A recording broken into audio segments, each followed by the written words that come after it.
దేవునికి మహిమ కలుగును గాక. ఈ యొక్క సాయంకాలం కూడికను ప్రార్థనతో ప్రారంభించుకుందాం. ప్రార్థన చేసుకుందాం. భూతవర్తమాన భవిష్యత్ కాలం సర్వాధికారి దేవుడు ప్రభు పరిశుద్ధులని వేలుగ దూతలతో నిత్యము నిరంతరము పోలబడుతున్న దేవా, మీకే వందనములు స్తుతులు స్తోత్రం చేస్తున్నాం తండ్రి. గడిచిన కాలం నుంచి నేను ఎక్కడ కింద భద్రపరిచినందుకు పొందుతున్నాను ప్రభా. ఈ వాక్యం చెప్పిన నేను దాసులను ప్రభా నీ సురక్షిత మరుగుపరుచుకుని ప్రభా మీరే నోటికి గురగా ఉంది ప్రభా. ప్రతి బిడ్డతో మాట్లాడమని ప్రార్థిస్తున్నాం తండ్రి. మా కుటుంబానికి ఇచ్చిన ధన్యతను బట్టి వందనాలు, కృతజ్ఞతాస్తుతులు స్తోత్రం చెల్లిస్తూ చిన్ని ప్రార్థన యేసునామములో ప్రార్థిస్తున్నాం తండ్రి. ఆమె ఆంధ్రప్రదేశ్ కీర్తన నుంచి 56వ పాట పాడుకొని దేవుని నామాన్ని మహిమపరుస్తాం.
దైవ సందేశాన్ని మన మధ్య సులేఖ జయకాంత్ గారు అందిస్తారు. తెచ్చి శ్రద్ధగా ఇవ్వాల్సిందిగా కోరుచున్నాం.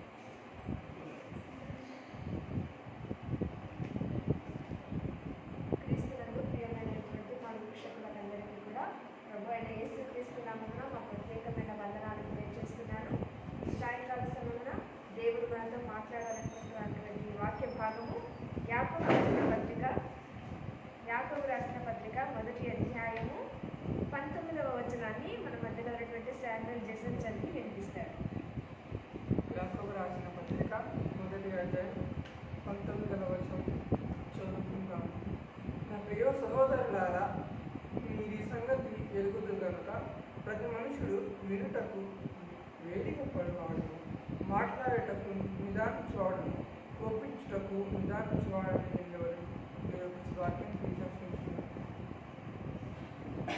ఒక చిన్న ప్రార్థన చేసుకుందాం. పరిశుద్ధుడా, మహోన్నతుడా, మహిమగల నా గొప్ప తండ్రి, మీ పాదములకు వెలగైన స్థితిని స్తోత్రములు చెల్లిస్తున్నాం నాయన. నా దేవ, నా తండ్రి, నా రక్షక, ఈ సాయంకాల సమయంలో ప్రభా కొద్ది నిమిషంలో మీ యొక్క వాక్యాన్ని ధ్యానించడానికి ప్రభా మీరు మాకందరికీ ఇచ్చిన గొప్ప కృపను బట్టి మీకు స్తోత్రాలు చెల్లిస్తున్నాం నాయన. బలహీనరాలంటే నన్ను బలపరచమని ప్రార్థిస్తున్నాను నాయన. మీ ఆత్మచేత నింపండి ప్రభా. ఎందుకంటే ప్రభా మీ వాక్కులు బయలుపరుస్తుండగా ప్రభా నన్ను మీ యొక్క ఆధీనంలో ఉంచుకోమని ప్రార్థిస్తున్నాను నా తండ్రి. యేసయ్య, నా తండ్రి, వింటున్నటువంటి ప్రతి ఒక్క బిడ్డని మీరు దర్శించండి నాయన. వారి హృదయాన్ని తెరవండి నాయన. వాక్యం చేత వారి జీవితాలను నింపమని ప్రార్థిస్తున్నాం నాయన. మేము ఏ విధంగా ఈ లోకంలో జీవించవలెనో, ఏ విధంగా మీ యొక్క వాక్యమును వినుటకు వేగిరపడేటువంటి స్త్రీలుగా ఉండవలెనో నా తండ్రి ప్రతి ఒక్కరితో మాట్లాడండి ప్రభా. ప్రతి ఒక్కరి జీవితాలను సరిచేసి ఈ గుడికంతటికీ ఆది నుంచి అంతం వరకు మీరు తోడుగా ఉండమని నజరేయుడైన శక్తిగల యేసు నామమున ప్రార్థిస్తూ అడిగి వేడుకొనుచున్నాను నా ప్రియ పరలోకపు తండ్రి, ఆమేన్.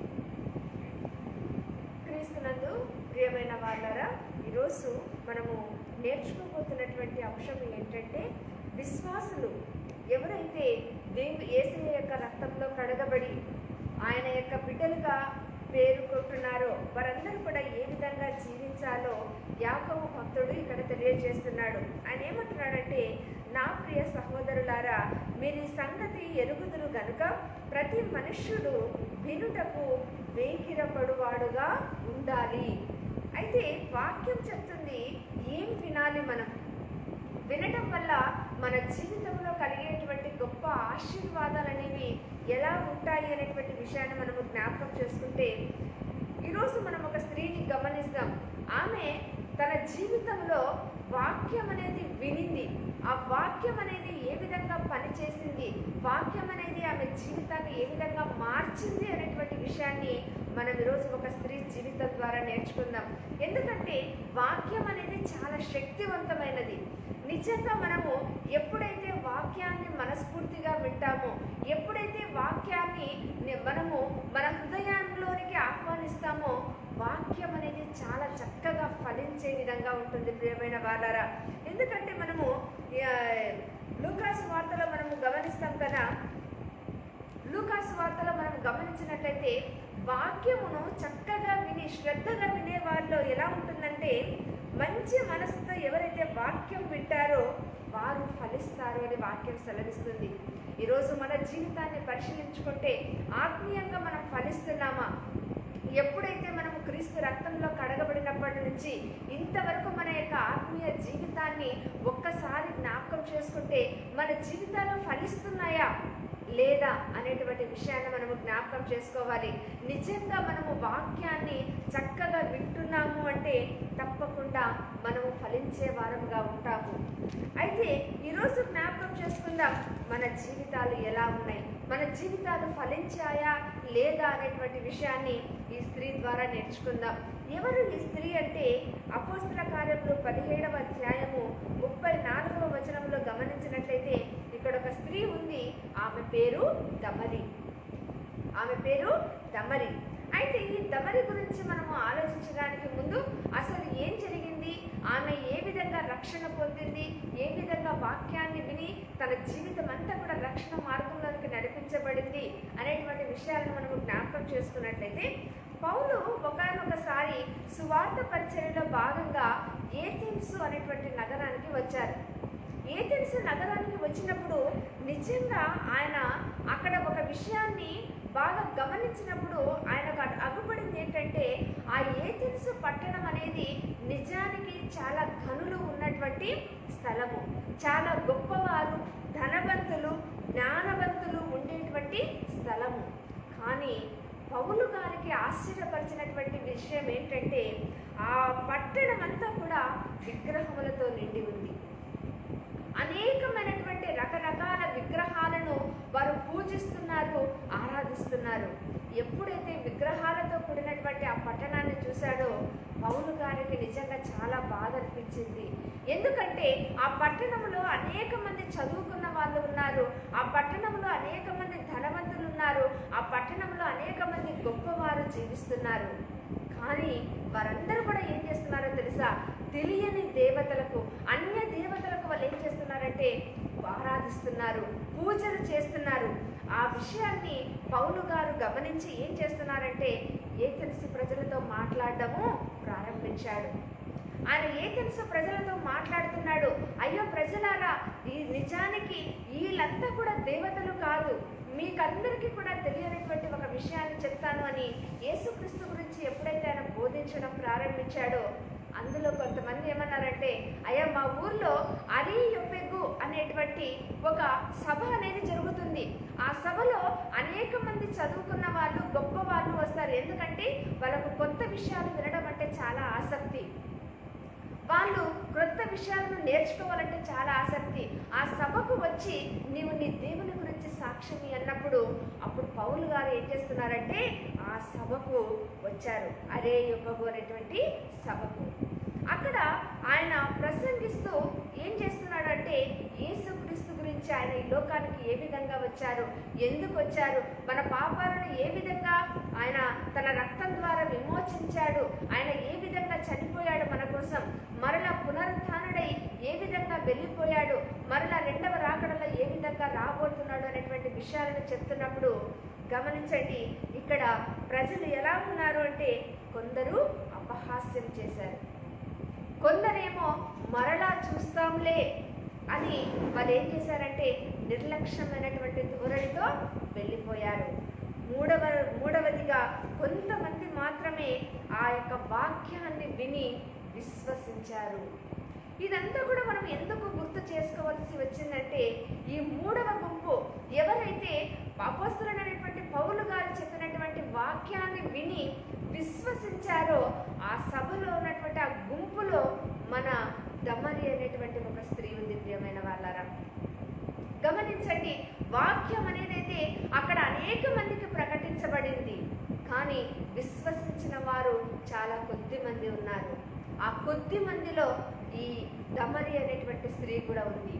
ఈ దమరిని గురించి మనము ఒక్కసారి ఆలోచించినట్లయితే నిజానికి అరేయోపగు అనేటువంటి సభకు వచ్చే వాళ్ళు ఎలాంటి వాళ్ళు అంటే వారంతా కూడా ధనవంతులే, వారంతా కూడా చదువుకున్న వాళ్ళే, వారందరూ కూడా జ్ఞానవంతులే.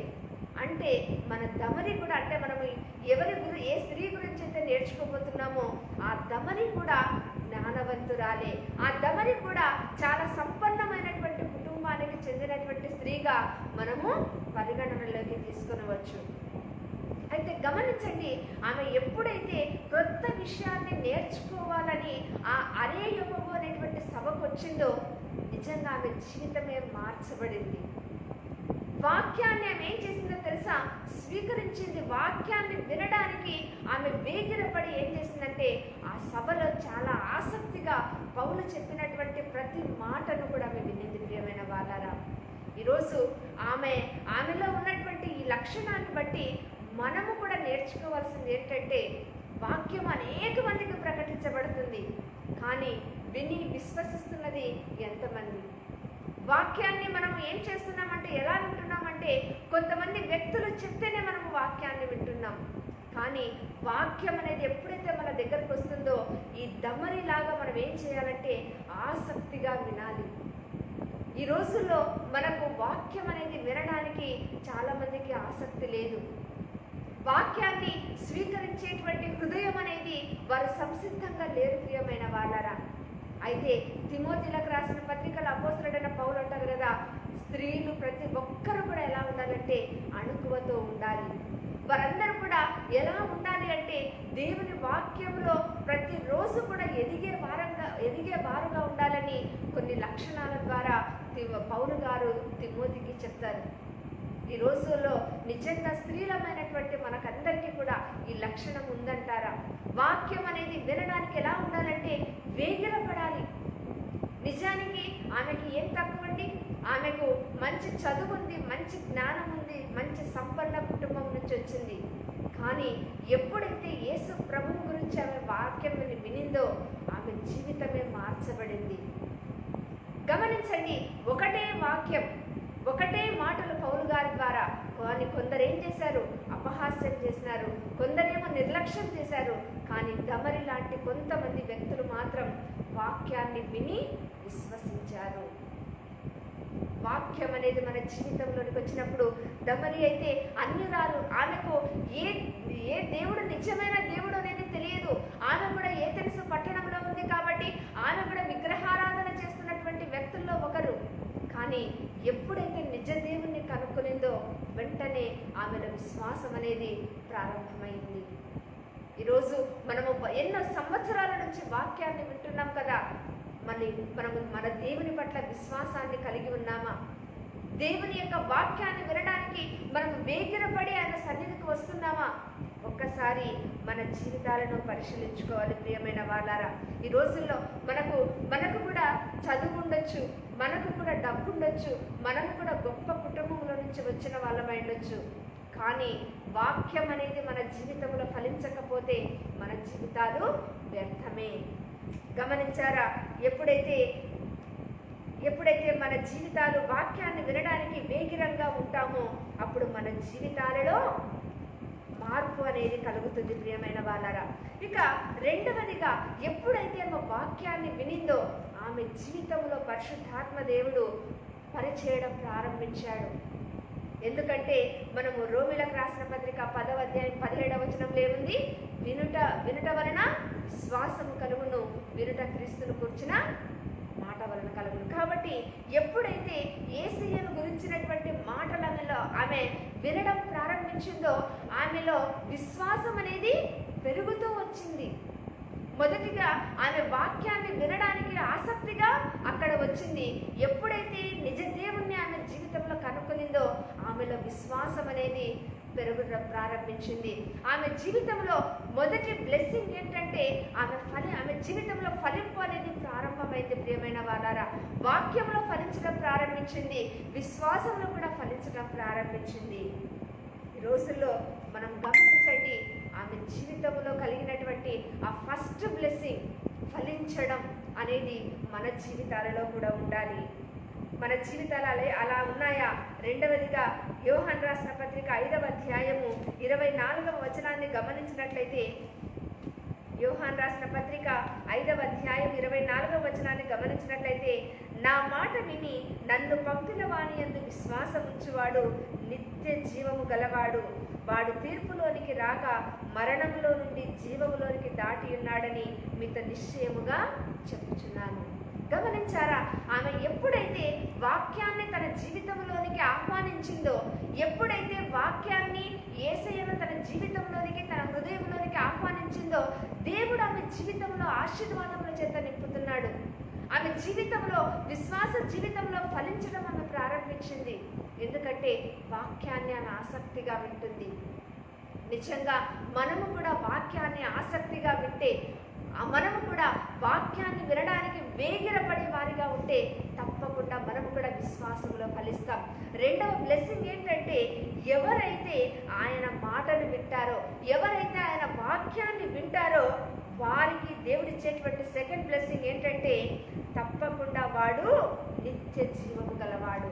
మనం ఈ లోకంలో జీవించేది ఎంతకాలమో మనకు తెలియదు. ఈ లోకం అనేది ఎంతకాలం ఉంటుందో తెలియదు. మన ఆయుష్ అనేది ఎంత ఉంటుందో మనకు తెలియదు. ప్రియమైన వాళ్ళారా, మన అందరి గురి ఏది అంటే ఆ నిత్య నివాసమైనటువంటి పరలోక రాజ్యములో నిత్య జీవము గల వారిగా ఆ యేసయ్య సన్నిధిలో ఉండడమే మనందరి పట్ల దేవుడు కలిగినటువంటి ఒక గొప్ప సంకల్పం. మనమైతే ఈ లోకంలో ఏం చేస్తున్నాం? శ్రేష్టమైన మాటలు వినడానికి మనకు సమయం లేకుండా పోతుంది. కానీ దేవుని వాక్యం ఏముంటుందో తెలుసా? ఎవరైతే నా మాట వింటారో, ఎవరైతే నా వాక్యాన్ని వింటారో, ఎవరైతే నా వాక్యాన్ని విని దాన్ని గైకొంటారో వారికి నేను నిత్య జీవాన్ని అనుగ్రహిస్తాను అంటున్నారు. వారు మరణములో నుంచి జీవములోనికి దాటి ఉన్నారు. ఎంత గొప్ప శ్రేష్టమైనటువంటి వాగ్దానాలు మనకన్నీ కూడా మనకు దేవుని యొక్క వాక్య భాగంలో ఉన్నాయి ప్రియమైన వాళ్ళారా. కానీ మనమైతే ఏం చేస్తున్నామంటే ఈ అశాశ్వతమైనటువంటి లోకంలో దేనికోసమో వెంపర్లాడుతూ ఆ శ్రేష్టమైనటువంటి బహుమానాలను పొందలేకపోతున్నాం. డమరి అయితే తనకు వచ్చినటువంటి అవకాశాన్ని ఆమె ఏం చేసింది? సద్వినియోగపరుచుకునింది. అంతకుముందు అంతా కూడా ఆమె జీవితంలో నిజ దేవుడు ఎవరో తెలియదు. విగ్రహాలను పూజించేటువంటి సమాజంలో, విగ్రహాలను పూజించేటువంటి ఆ పట్టణంలో ఆమె జీవిస్తుంది. కానీ ఎప్పుడైతే వాక్యం ఆమె దగ్గరకు వచ్చిందో, వినిందో, దేవుడు ఆమె జీవితంలో ఫలింపును ప్రారంభించాడు. విశ్వాసం అనేది ఆమెలో ఫలించడం ప్రారంభించింది. ఆమె మరణం నుంచి జీవములోనికి దాటిపోయింది. నిత్య జీవాన్ని ఆమె పొందుకోగలిగింది. ప్రియమైన వాళ్ళారా, అది దేవుని యొక్క వాక్యంలో ఉండేటువంటి గొప్ప శక్తి. మరి ఈరోజు మనము అటువంటి గొప్ప లక్షణాన్ని మనము కలిగి ఉన్నామా? ఏ రోజైనా ఆలోచించామా మన జీవితాలు ఏ విధంగా ఉన్నాయి అని? ఎప్పుడైతే మనము వాక్యాన్ని వింటామో, ఎప్పుడైతే వాక్యం అనేది మన జీవితంలో ప్రారంభిస్తుందో తప్పకుండా మనము ధన్యులము.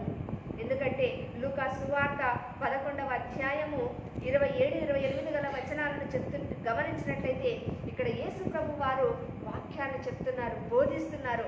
ఆ సమయంలో ఆయన ఏమంటాడంటే, ఆయన ఈ మాటలు చెప్పుచుండగా ఆ సమూహములో ఉన్న ఒక స్త్రీ ఆయనను చూచి, నిన్ను పంపిన గర్భమును నీవు కుడిచిన స్తనములను ధన్యములైనవని కేకలు వేసి చెప్పగా ఆయన, అవును కాని దేవుని వాక్యము విని దాని గైకొను వారు మరి ధన్యులని చెప్పెను. చూసారా, దేవుని వాక్యాన్ని వినడం మట్టుకే కాకుండా దేవుని యొక్క వాక్యాన్ని గైకొంటారో వారు ధన్యులు అని లోకంలో అని యేసు ప్రభు వారు చెప్తున్నారు. మనము ఈ లోకపరమైనటువంటి మనుషుల చేత కొంతమంది డబ్బు ఉంటే మనల్ని ధన్యులనొచ్చు, హెచ్చించవచ్చు, మంచి చదువు ఉంటే మనల్ని హెచ్చించవచ్చు, ఇంకా పలుకుబడి ఉంటే మనల్ని హెచ్చించవచ్చు. కానీ దేవుని దృష్టిలో ఎవరు ధన్యులో తెలుసా? ఎవరైతే వాక్యాన్ని విని దాన్ని గైకొంటారో వారు ధన్యులు. ఇక్కడ గమనించండి, దమరి ఈరోజు ఆ యేసయ్య దృష్టిలో ధన్యురాలు. దమరి తను మరణము మార్గంలో నుంచి జీవ మార్గంలోనికి దాటింది. దమరి ఆయన యొక్క వాక్యాన్ని వినడం వల్ల విశ్వాసంలో ఫలించడం ప్రారంభించింది. దమరి వాక్యాన్ని విని విశ్వసించడం వల్ల, దాన్ని గైకొనడం వల్ల ఏం చేసింది? ఆమె నిత్య జీవాన్ని ఆమె పొందుకోగలిగింది. ఈరోజు మన జీవితంలో అటువంటి అద్భుత కార్యాలనేవి జరుగుతున్నాయా? గమనించండి, అన్యురాలైనప్పటికీ కూడా దేవుడు ఆమెను ఆశీర్వదించాడు. ఎందుకంటే ఆమె వాక్యాన్ని వినటం మట్టుకే కాకుండా విశ్వాసంలో ఆమె ఫలించడం ప్రారంభించింది. మనము విశ్వాసంలో ఫలిస్తున్నామా? నిత్య జీవమును పొందగలుగుతున్నామా? జీవ మార్గంలోనికి మనము ప్రయాణం చేస్తున్నామా? ఒక్కసారి మన జీవితాలను పరిశీలించుకుందాం. అంతేకాకుండా ఈమెలో ఉన్నటువంటి ఆఖరి లక్షణం ఏంటంటే, అతని హత్తుకొని విశ్వసించింది. దేవుని యొక్క వాక్యాన్ని ఏం చేసిందో తెలుసా? హత్తుకునింది. అంతేకాకుండా దైవ సేవకులను కూడా ఆమె గౌరవించడం అనేది ఆమె జీవితంలో ప్రారంభమైంది. ప్రియమైన వాళ్ళారా, ఎవరైతే వాక్యాన్ని వింటారో, ఎవరైతే వాక్యంలో ఫలిస్తారో వారు తప్పకుండా దేవుని యొక్క మాటలను హత్తుకొని జీవిస్తారు. దేవుని యొక్క సేవకులను కూడా వారు గౌరవిస్తారు. ఎందుకంటే ద్వితీయోపదేశకాండము 4వ అధ్యాయము 4వ వచనంలో ఇక్కడ ఏమంటాడంటే, మీ దేవుడైన యెహోవాను హత్తుకొనిన మీరందరూ నేటి వరకు సజీవులై ఉన్నారు. ఎవరైతే దేవుని యొక్క మాటలను హత్తుకొని జీవిస్తారో, దేవుని యొక్క ఆజ్ఞలను వారు దాని ప్రకారం జీవిస్తారో, హత్తుకొని జీవిస్తారో వారందరూ ఏ విధంగా ఉంటారంటే సజీవులుగా ఉంటారని దేవుని వాక్యం సెలవిస్తుంది. ఈరోజు మన జీవితాలను పరిశీలించుకుంటే మనము సజీవమైనటువంటి స్థితిలో ఉన్నామా, లేకపోతే ఇంకా పాపము చేత మనము మరణించిన స్థితిలోనే ఉన్నామా? ఆ యేసయ్య అయితే మన కోసము, ఎవరైతే చచ్చిన స్థితిలో ఉన్నారో వారందరి కోసము ఒక దీన శరీరాన్ని ధరించుకొని, దీన మనస్సు కలిగి, ఎంతో విధేయతతో ఆయన ఈ లోకానికి వచ్చి మనందరికీ కూడా ఈ లోకంలో ఏ విధంగా జీవించాలనో అమూల్యమైనటువంటి మాటల చేత మనల్నందరినీ కూడా ఆయన జాగ్రత్త పరిచి వెళ్ళాడు. మరలా ఆయన ఈ లోకానికి రానే ఉన్నాడు. మరి మన జీవితాలు ఎలా ఉన్నాయి? యాకోబు భక్తుడైతే చెప్తున్నాడు, మీరు వినుటకు వేగిరపడు వారిగా ఉండాలి. దేవుని మాటలు ఎక్కడ వినిపిస్తుంటే అక్కడ మనం ఎలా ఉండాలి అంటే ఆసక్తిగా వెళ్ళి కూర్చోవాలి, ఆసక్తిగా వాక్యాన్ని వినాలి, ఆసక్తిగా వాక్యాన్ని వినుట మటుకే కాకుండా దానిని గైకొని జీవించాలి అని యాకోబు భక్తుడు తెలియజేస్తున్నాడు. ప్రియమైన వారలారా, ఈరోజు మనము క్రైస్తవ్యంలో పుట్టి కూడా ఇంకా దేవునికి ఇష్టకరమైన జీవితాన్ని జీవించట్లేదేమో. ఒకసారి మన జీవితాలను పరిశీలించుకుందాం. దమరి అయితే అన్యురాలు, దేవుడంటే తెలియదు, కానీ ఎప్పుడైతే వాక్యం అనేది ఆమె జీవితంలోనికి వచ్చిందో ఆమె జీవితమే మారిపోయింది. ఆమె ఆసక్తిగా దేవుని మాటలను వినింది. ఎప్పుడైతే వాక్యాన్ని తన జీవితంలోనికి అంగీకరించిందో, గైకొనడానికి తన జీవితంలో ఒక స్థిర నిర్ణయాన్ని తీసుకునిందో, ఆమె జీవితంలో విశ్వాసం అనేది ఫలించడం ప్రారంభించింది. ఆమె మరణం నుంచి జీవములోనికి దాటిపోయింది. దేవుడు నిత్య జీవం అనేటువంటి ఆశీర్వాదం చేత ఆమెను నింపాడు. ప్రియమైన వాళ్ళారా, అంతేకాకుండా దేవుని మాటలను హత్తుకొని ఆ తరువాత కూడా ఆమె అనేకమైనటువంటి ప్రాంతాలలో ఒక సాక్షిగా నిలబడింది అనేటువంటి విషయాన్ని మనము చరిత్ర ద్వారా తెలుసుకోవచ్చు. ఈరోజు వాక్యం వింటున్నటువంటి మనము, వాక్యము మన దగ్గరికి వచ్చినప్పుడు మనం ఎలా ఉన్నాము? ఏథెన్స్ ప్రజలైతే కొంతమంది ఎగతాళి చేశారు, కొంతమంది ఏమో ఇంకా టైం ఉందని వెళ్ళిపోయారు నిర్లక్ష్య స్వభావంతో. కానీ దమరి కొంతమంది మాత్రమే దేవుని వాక్యాన్ని స్వీకరించారు. ఈరోజు మన జీవితంలో కూడా సమయం అనేది సమీపిస్తుంది ఆయన రాకడ కోసం. వాక్యం మన దగ్గరకు వచ్చినప్పుడు మనం అంగీకరించాలి. అంతేకాకుండా క్రీస్తు కొరకు సాక్షిగా నిలబడాలని దేవుడి రోజు దమరి జీవితం ద్వారా మనల్ని కూడా హెచ్చరిస్తున్నాడు. కాబట్టి మన జీవితాలను స్థిరపరచుకుందాం. ఎప్పుడైతే దమరి వాక్యాన్ని వినిందో, వాక్య ప్రకారం జీవించిందో, వెంటనే దేవుడు ఆమె జీవితాన్ని మార్చేశాడు, జీవ మార్గంలోనికి నడిపించాడు, నిత్య జీవం అనేటువంటి ఆశీర్వాదం చేత నింపాడు. ఆమె యేసయ్యను హత్తుకొని అనేకులకు సాక్షిగా నిలబడింది. ఈరోజు స్త్రీలమైనటువంటి మనమందరము, వాక్యం ఉంటున్నటువంటి మనమందరము కూడా దమరిని ఆదర్శంగా తీసుకోవాలి. అన్యురాలు దేవుని సన్నిధిలో ఒక సాక్షిగా నిలబడింది. మరి మనం ఏ విధంగా ఉన్నాం? మన జీవితాలను పరిశీలించుకుందాం. దేవుని కొరకు సాక్షులుగా నిలబడడానికి మనం ఈరోజు తీర్మానం చేసుకుందాం. అటు కృప దేవుడు మనకందరికీ దయచేయుగాక. చిన్న ప్రార్థన చేసుకుందాం. స్తోత్రం నాయన. పరిశుద్ధుడా, మహోన్నతుడా, మహిమగల నా గొప్ప తండ్రి, మీ పాదములకు వేడని స్థితిలో స్తోత్రములు చెల్లిస్తున్నాం నాయన. నేటి సాయంకాల సమయమున ప్రభా, మీ యొక్క పరిశుద్ధమైన సన్నిధిలో ప్రభా, మేమంతా కూడా చేరి మిమ్మల్ని స్థుతించి ఆరాధించి మహిమపరచడానికి మీరు మాకు ఇచ్చిన గొప్ప కృపను బట్టి మీకు స్తోత్రాలు చెల్లిస్తున్నాం నాయన. ఈరోజు దమరి జీవితం ద్వారా ప్రభా గొప్ప ఆత్మీయ సత్యాలను మేము నేర్చుకున్నాం నాయన. దమరి అన్యురాలు ప్రభా, అయినప్పటికీ ప్రభా ఎప్పుడైతే నీ వాక్యాన్ని ఆసక్తిగా వినిందో ప్రభా, ఆమె జీవితం మారుతుంది నాయన. నా తండ్రి, ఆమె జీవితంలో విశ్వాసం అనేటువంటి ఫలింపును ఒక ఆశీర్వాదంగా ఇచ్చారు నాయన. నిత్య జీవం అనేటువంటి ఆశీర్వాదం చేత ఆమె నింపారు నాయన. మరణపు మార్గం నుంచి జీవ మార్గంలోనికి నడిపించారు నాయన. ఆమె మిమ్మల్ని హత్తుకొని అనేకులకు సాక్షిగా జీవించిందని మేము నేర్చుకున్నాం నాయన. వాక్యం ఉంటున్నటువంటి బిడ్డలను జ్ఞాపకం చేసుకునండి ప్రభా. వాక్యాన్ని ఇంకా నిర్లక్ష్యం చేస్తున్నారేమో నాయన, వారినందరినీ కూడా జ్ఞాపకం చేసుకునండి నాయన. వారి హృదయాలను మార్చండి నాయన, వారి తలంపులను మార్చండి నాయన.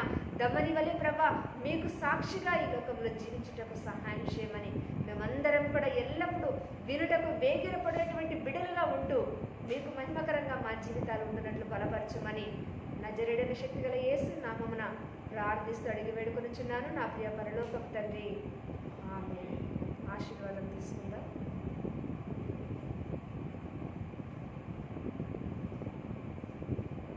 ఆశీర్వాదం తీసుకుందాం. మన పరమ తండ్రి అయిన దేవుని యొక్క ప్రేమయు, మన ప్రభువును రక్షకుడైన యేసుక్రీస్తు యొక్క కృపయు, పరిశుద్ధ ఆత్మీయ కన్యైన సహవాసము, సన్నిధి మీకును మీ కుటుంబాలను